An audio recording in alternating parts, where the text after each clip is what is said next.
وكان الرسول عليه الصلاة والسلام كمان بيقول: من كان يؤمن بالله واليوم الآخر فليقل خيرا أو ليصمت. يعني مفيش حل تالت، مفيش نص نص. جربي كده النهاردة تغيري مفرداتك شوية، بدل ما تقولي أنا زهقت قولي خلينا نبتدي من جديد. بدل ما تقولي سيبني في حالي قولي محتاجة وقت أرتب فيه أفكاري. بدل ما تقولي انت ما بتعمليش حاجة عدلة أبدا قولي جربي بطريقة تانية يمكن تنفع.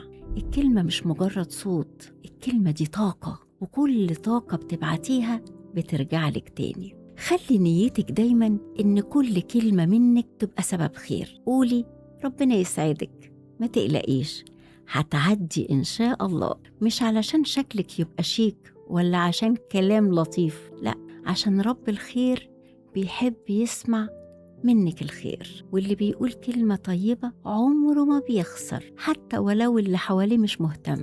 ربنا عارف النية وبيجازي عليها.